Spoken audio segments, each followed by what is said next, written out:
So Monday to Saturday మీకు రోజు ఒక మెనూ ఉంటుందంట. సో కొంచెం ఆ మెనూ ఏంటో నాకు చెప్తారా? మాది Vijayawada Suryaraopeta Karnataka Ramamohan municipal high school sir. రోజు మెనూ అంటే మండే వచ్చేసి కోడిగుడ్డు టమాటా కర్రీ వెజిటేబుల్ రైస్, మంగళవారం చింతపండు పులిహోర దొండకాయ కానీ లేదా టమాటో చట్నీ, బుధవారం వచ్చేసి వెజిటేబుల్ రైసు ఆలు బంగాళదుంప కుర్మా ఆలు టమాటో కుర్మా, గురువారం వచ్చేసి ఆప్షన్ ఉంది సార్ నిమ్మకాయ పులిహోర లేదంటే కనుక సాంబార్ బాత్. మేము సాంబార్ బాత్ పిల్లలు ఎక్కువగా ఇష్టపడి అది వాళ్ళు మెనూ సెలెక్ట్ చేసుకున్నారు, అది ఇస్తాం సార్. శుక్రవారం వచ్చేసి అన్ని రకాల ఆకుకూరలతోటి పప్పు వైట్ రైస్, శనివారం వచ్చేసి పుదీనా కొత్తిమీర రైసు ప్లస్ పప్పుచారు స్వీట్ పొంగల్. అది ఒక మండే నుంచి ఫ్రైడే వరకు బాయిల్డ్ ఎగ్ ఉంటుంది సార్. ఒక సాటర్డే మటుకి ఎగ్ అండి. ఓకే. మండే చిక్కీ ఉంటుంది, రాగి జావ మంగళవారం, బుధవారం చిక్కీ, మళ్ళీ గురువారం రాగి జావ, శుక్రవారం చిక్కీ, శనివారం మళ్ళీ రాగి జావ. అది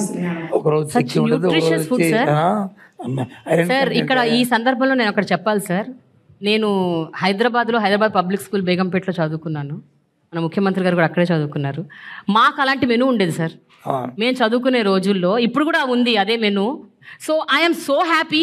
ఒక పబ్లిక్ స్కూల్, ఒక ప్రైవేట్ స్కూల్లో ఉన్న మెనూ ఒక గవర్నమెంట్ స్కూల్లో మీరు పెట్టారు సార్. ఈ ఖర్చులన్నింటినీ ఎట్లా సార్ హ్యాండిల్ చేయాలి? బికాస్ 45,000 గవర్నమెంట్ స్కూల్స్ని రీవ్యాంప్ అండ్ రీమోడల్ చేయడానికి స్కీమ్ 45,000 మూడు phases correct. Total budget first phase వచ్చి 3,800 కోట్లు, యా. సెకండ్ ఫేజ్ వచ్చి 8,000 కోట్లు, థర్డ్ ఫేజ్ వచ్చి నేను అదే చెప్తున్నాను సార్. 45,000 స్కూల్స్లో ఫస్ట్ ఫేజ్లో మీరు 4,000 కోట్ల వరకు స్పెండ్ చేశారు.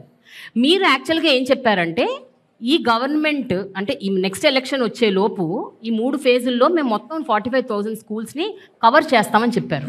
బట్ ఫస్ట్ ఫేజ్ వరకే అయింది ఇప్పటి వరకు. కొన్ని సెకండ్ ఫేజ్ ఆన్ గోయింగ్ అవుతుంది. కానీ ఎందుకు డిలే అయింది సార్? అంటే ఎందుకు ఇన్ని స్కూల్స్ కవర్ చేయలేకపోయారు? ఎందుకు కంప్లీట్గా అవ్వలేదు? అవుతున్నాయి టైం టు టైం. ఇంత ముందు ఏంటంటే కాంట్రాక్ట్ సిస్టమ్ ఉండేది, ఓకే.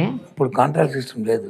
ఇప్పుడు ఎవరైతే స్కూల్ కమిటీ ఉన్నారో ఆ స్కూల్ కమిటీ ప్లస్ ఎవరైతే హెడ్ మాస్టర్ ఉన్నారో వాళ్ళ పర్యవేక్షణలో ఈ కార్యక్రమాలు జరుగుతాయి. ఏదైనా ప్రోగ్రామ్ పెట్టామంటే ఆ స్కీమ్కి ఎంత ఎస్టిమేట్ అవుతుందో ముందే మన అనాలిసిస్ చేసుకుని దాని ప్రకారం టైప్ చేసి ఆ ప్రకారం వెళ్ళిపోతుంటుంది. అంటే టైం